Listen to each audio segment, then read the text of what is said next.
How about them Denver Broncos, baby? 3-0. And all I gotta say is really that the fans, the fan experience in Denver, in the Mile High City, is unlike anything you can ever experience.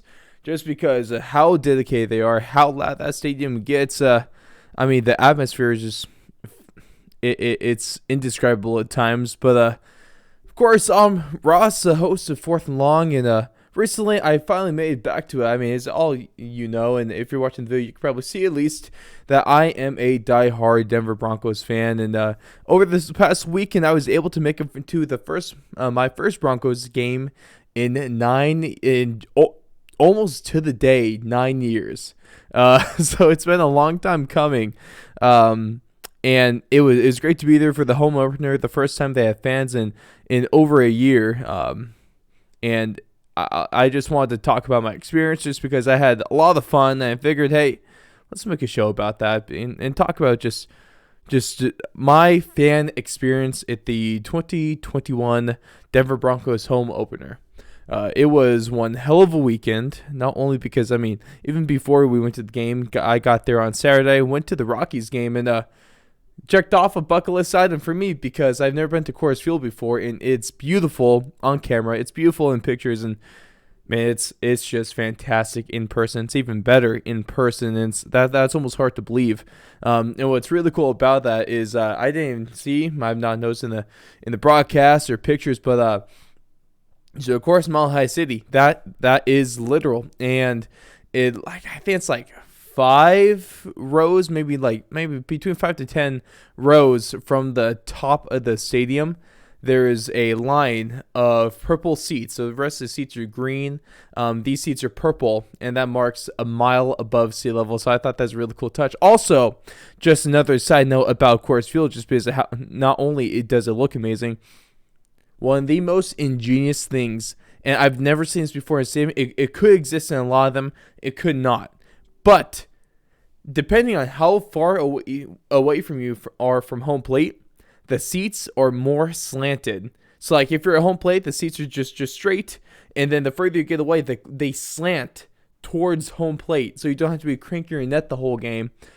And I thought that was unbelievable. I've never been to a stadium, let alone a baseball stadium, that had that, and I just got to commend the Rockies and the Colorado Rockies for that, because oh, that's perfect. In more stadiums, any stadium built in the future, if they don't have that, they should, because that's a fantastic addition. But I think one of the best parts is, and obviously I'm being a little biased here. There's really no surprise, but Empower Field at Mile High is one of the most just amazing and good-looking venues in all of the NFL. Because the architecture is great. It's a fantastic looking stadium. It's laid out well. The amenities in there are fantastic. The concourse is actually wide enough to hold everyone, and even if you're at the top of the stadium, it's a fantastic view of the game. It fits, I believe, around 75,000 people in there, and there's really not a bad seat there. There really isn't. I was up in the corner, the back. Let's go back west, the southwest corner of the end zone, and I was up there, top row, top section there, and I was a mile above sea level, and man, the view there was absolutely fantastic, and it was just set up for a perfect game. Saw some legends on the sideline. Steve Atwater was there, and he's still looking good. Terrell Davis was there in game, and his biceps are so that dude's AA. Terrell Davis is a very large man. I saw him at a celebrity golf tournament in Lake Tahoe a few years ago, and he's large. Yeah, that's what happens maybe when the NFL isn't testing you anymore. But the stadium was fantastic, and the tailgating is an absolute blast too, because you see so many RVs. There's a guy with a old school, like a 1970s orange fire truck out there. There's people call it. Shout out to Flagman out there, because of course I got an invite over, and so that was real nice. And just real nice people. Also some great cooking out there too as well. The walk is super easy. I think the one downside is walk from downtown to the stadium. It's a few miles, so I mean, it took about like 45 minutes to an hour. What really sucks is there's a train station right next, like right close to the stadium, and so had to wait for about 15 minutes for a real slow moving train to leave the station. So that was interesting. I never had to wait for that before, but I guess it's little quirks. But the fan experience is great, and the game itself was absolutely unreal. I mean, it helped that they were playing the Jets. But it was what's normally what happens with the Broncos. Historically, they're really good at stressing me out. They're really good at keep my heart rate up, and there is almost no such thing as an enjoyable game, even against lesser opponents.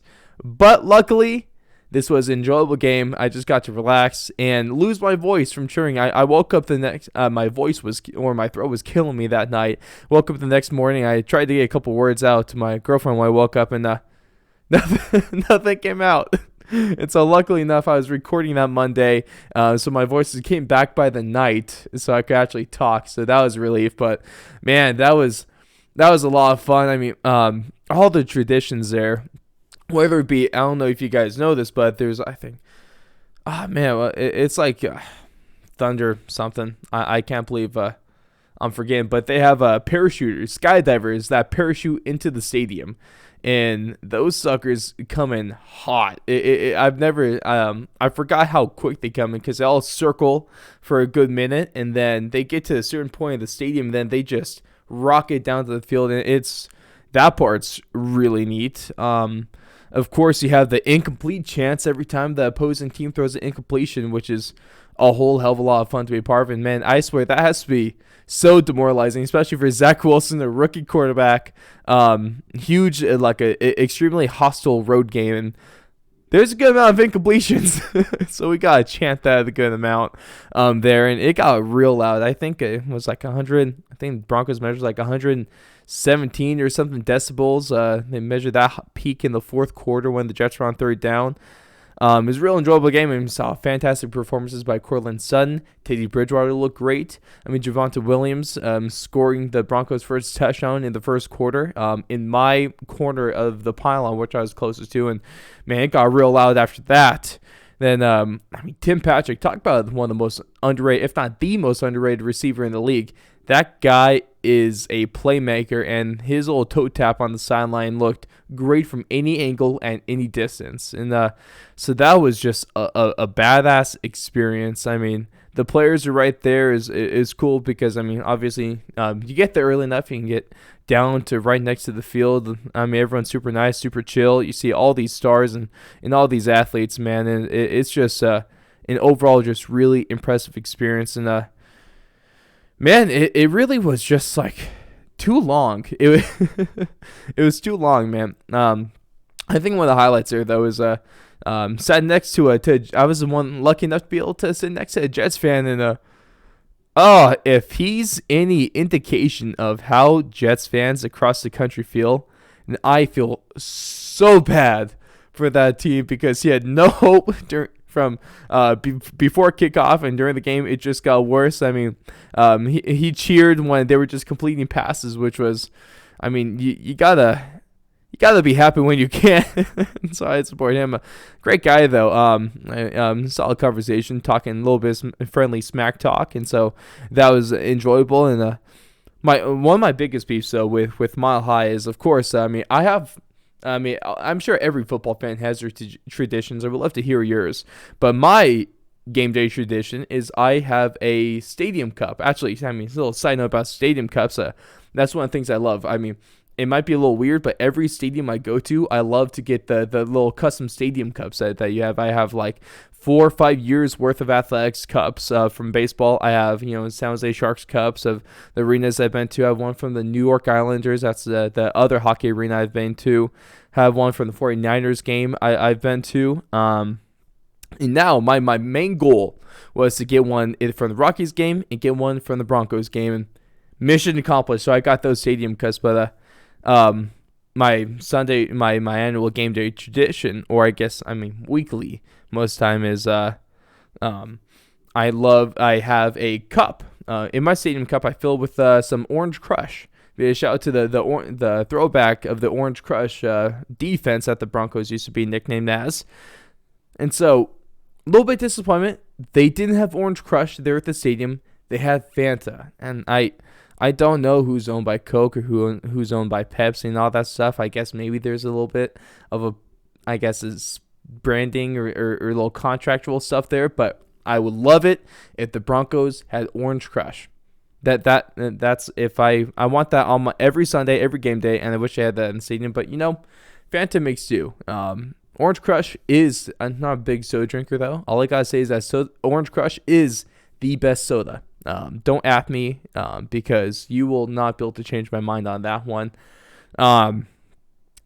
Good brats though, man. Honestly, I was impressed by the brats. I had good, pretty good food there overall, and so that was actually real impressive. But all I gotta say is, man, there's not a lot of fan experiences that can give you the excitement that a Broncos game can. The atmosphere, the energy there, from the tailgating to the pregame rituals to all the monuments and memorials outside the stadium. Of course, you have all the Broncos Ring of Famers out there, and you have the giant statue that has immortalized the greatest owner in professional sports history, Pat Bowlen. Very, very well deserved, and he has his whole a giant wall and statue dedicated to him. And honestly, it should be bigger. It should be as big as stadium because that man's awesome. And also another fun thing is I was probably around like 50 yards or so, maybe like around 75 yards away. I was at the same height, but about the distance away from the top of the scoreboard on the south end zone. And of course, after every score and touchdown, they set up some fireworks and huge columns of flames go up. And I wasn't expecting to feel it, but the first time it went off, you could really feel the heat that comes from those. About like 75, almost 100 yards away actually. So that was pretty damn funny. But man, what experience! What a game! I love the Bronco fans. I love the tailgating. I love the experience, and all I gotta say is I can't wait to go back. But I would love to hear stories that you guys might have, whether leave out over on our socials, Instagram at Fourth and Long Radio, Twitter at Fourth Long Radio. Of course, just find all of our links over at thefourthandlong.com. Or you could also leave it in the YouTube comments as well. I would love to hear your guys' favorite experiences, maybe who your favorite team is, or the best stadium or venue that you've been to before. Because, we all got stories. We all got a lot of fun experiences. We'd love to hear that because that's one of the best parts about being a fan is enjoying these, games and broadcasts have gone really good over the years, and they're really solid on TVs, but obviously it's way better in person. So like I said, hope you guys enjoy my little story time here. I figured a little bonus episode wouldn't hurt too much, but go out, enjoy another really good weekend of football, and go Broncos, beat the Ravens. Ooh, man. We'll see how that goes. And speaking of Broncos or Ravens, go ahead and make sure I will be joining, or I'll be running a live stream over on a app called Rave On. Might be posting that in my descriptions and links and stuff like that. So go ahead and download that. It's a sports app where I'll be hosting a live stream, watching the game, and I'll be running the conversation. So come on and join me. Any Broncos fans, any Ravens fans, or just any fans of course, Fourth and Long or NFL. Come join me because it's going to be a lot of fun. We'd love to watch the game along with you guys. But go out, have a great rest of your day, and we'll catch you not only in next week's Week 4 NFL breakdown. We got UFC Talk 61. We got our AFL season wrap-up, and next week is going to be a real good week. And can't wait to see you all. Have a good one now.